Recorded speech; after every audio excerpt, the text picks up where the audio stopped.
Thank you for joining me in this update on Ruthie Speaks. My first update is about the Maryland cannabis pardon that happened back in June. I remember whatever became of that. It was time to coincide with the Juneteenth celebration. Remember in June, the DNC governor of Maryland spearheaded the farce. I have seen no updates on the topic since June, and I've been digging. I've been trying to find some updates on that particular story. All I want is one person who knows someone who benefited from the pardon of 175,000 people. Just one person. I know that a person had to have been out of jail when the pardon happened, so nobody got out of jail because of the pardon. But did you know that dead people were also included in this mass pardon?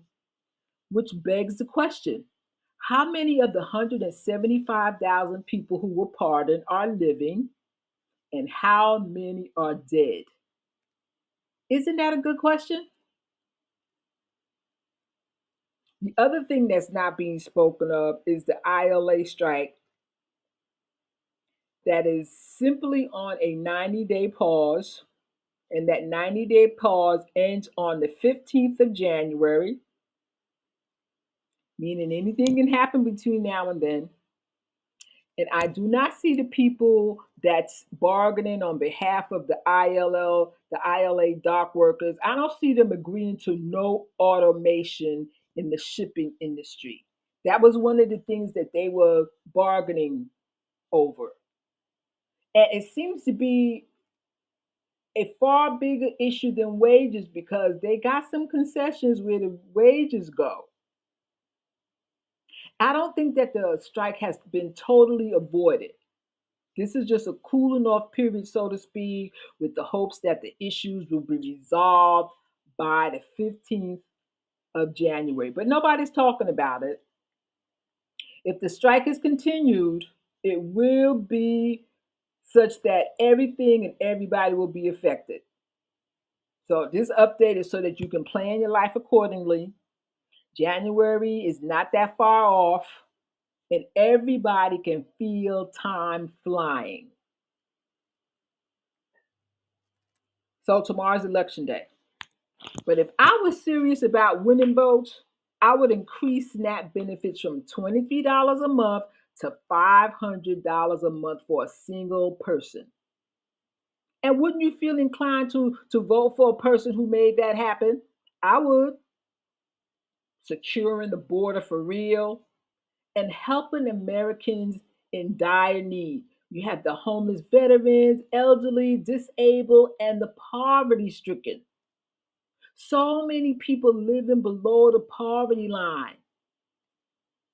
And people like to say that capitalism have lifted X amount of people out of poverty. How? Show me how. Many boomers are living in their cars or in tents, and in the meantime, homelessness has been criminalized. Under the current administration, Miranda rights have been greatly diminished.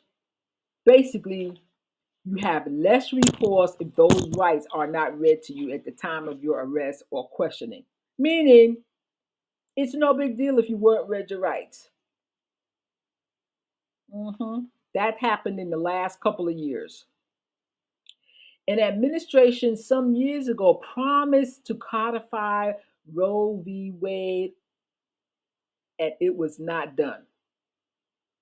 It was a campaign promise. So he lied. Now, the only thing being sold is reproductive rights, feminism, climate change, and free sex change operations for prisoners. How does any of that help make the economy better? How does that help people survive in this economy? And another big question is, how are candidates able to get through an entire campaign season not without mentioning the working poor? That's what I'd like to know. Very little talk about the economy, if any. Nothing made sense. Affordable housing, real affordable housing. Nothing, no talk about the increase in minimum wage, which hasn't been increased since what, 2009? Universal health care. Well, I think that everybody can just forget about that because nobody's trying to extend the life of Black people and they don't care who gets thrown under the bus in the process. Yep, most people are a part of the working poor, as quiet as it's kept. Because you got a house and working three jobs to pay the mortgage and the taxes and the repairs and upkeep, you're part of the working poor. And since when did Christians so strongly support abortion? That to me is very puzzling. I don't get it. And is there anybody out there who would let their vote be influenced by a celebrity? Who would even admit to such a thing? Who? And this isn't a rhetorical question because I know the answer to it. Why do wealthy people, millionaires, feel like they need to tell you how great a person is and you're struggling to survive? You can barely keep your head above water, but the wealthy people can get up in front of a crowd, and because they have money and celebrity status, people are supposed to make a decision based on what they say. That to me makes no sense. Does that make sense to you?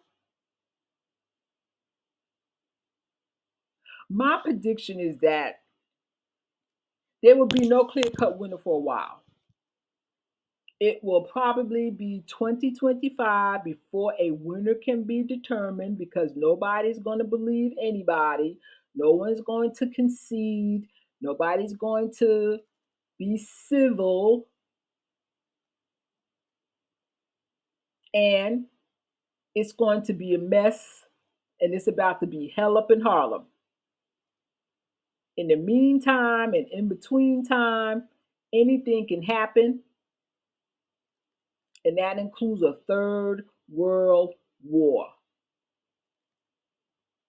So, say what you will, say what you want. Peace out, and thanks for joining me.